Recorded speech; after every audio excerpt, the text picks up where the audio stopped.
News Voice is the world's first mobile app that helps you track where your news is coming from. News Voice helps you track what corporate interests might be influencing the narratives in the news you read every day.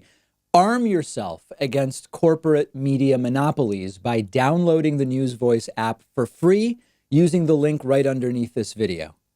One of my top priorities over the next 24 to 96 hours is the safety of everybody in our audience, of people all over the United States, as there is a lot of unrest expected in the U.S. And in fact, police departments across the country, as well as D.C. police, are expecting protests and unrest. We've seen police departments scale up the availability of crowd suppression tools. We've seen businesses board up windows in many parts of the country. I've talked already about some of the advice from universities, from travel departments under the departments of state in other countries like New Zealand and Australia, etc. But it is also Donald Trump who will be barricading himself behind a massive new non-scalable fence today at the White House. CNN and NBC News are now reporting that a supposedly non-scalable fence will be placed around the White House in time for the start of election results tonight. These will be similar barriers to those that went up around the White House in June during the police brutality protests. ICE officers are being put on standby. Customs and Border Protection is issuing extra training on crowd control. National Guard troops are on standby. And remember that originally Donald Trump was planning this big election night party at his Washington, D.C. hotel. Why not make some money by hiring his own business to host the party? We learned yesterday and talked about it on yesterday's bonus show that that party has been canceled. And instead, Donald Trump is going to be hunkering down at the White House, where he will reportedly hold an indoor election night party. But of course, the suspicion really is twofold. On the one hand, the big party at the hotel maybe has been canceled because the Trump campaign is no longer expecting a win, or at least maybe no longer expects a credible, definitive win tonight, as more votes will remain to be counted.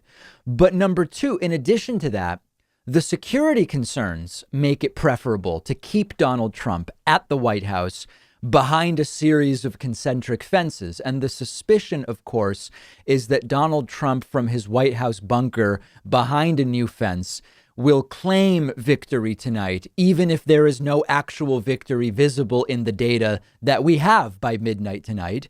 And then in will come Donald Trump's lawyers, and they will try to stop the counting of absentee ballots not yet received by midnight tonight. You don't have to take my word for it. Here is Donald Trump himself saying this is what he plans to do. Because it can only lead to one thing, and that's very bad. You know what that thing is. I think it's a very dangerous, terrible thing. And I think it's terrible when we can't know the results of an election the night of the election in a modern day age of computer. I think it's a terrible thing. And I happen to think it was a terrible decision for our country made by the Supreme Court. I think it was a terrible decision for our country. And I think it's a very dangerous decision because you're going to have one or two or three states, depending on how it ends up, where they're tabulating ballots. And the rest of the world is waiting to find out. And I think there's great danger to it. And I think a lot of fraud and misuse can take place. I think it's a terrible decision by the Supreme Court. A terrible decision. Now, I don't know if that's going to be changed because we're going to go in the night of. As soon as that election's over, we're going in with our lawyers. But we don't want to have Pennsylvania where you have a political governor, a very partisan guy.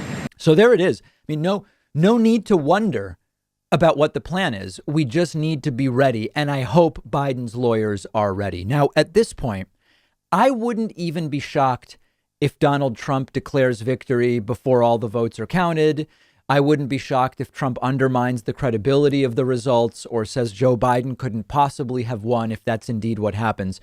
But we are looking now, in all seriousness, at major nationwide protests if Donald Trump tries funny business. And if courts start going along with it, we are going to see mass gatherings, the likes of which this country has not seen for a long time.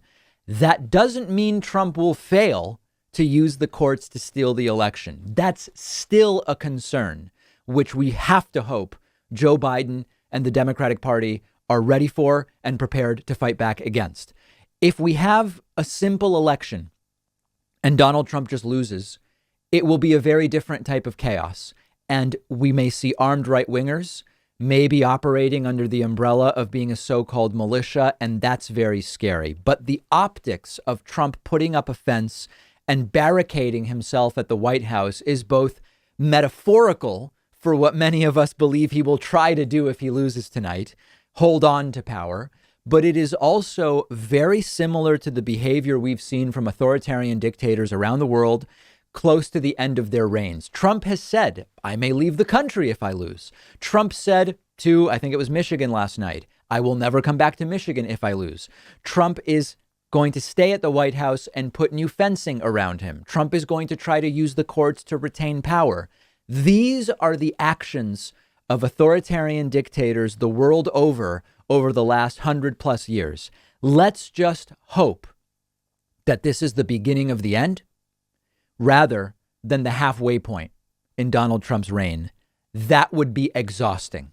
That would be exhausting if that were to be the case. If we're only halfway through right now, that is some very ugly stuff.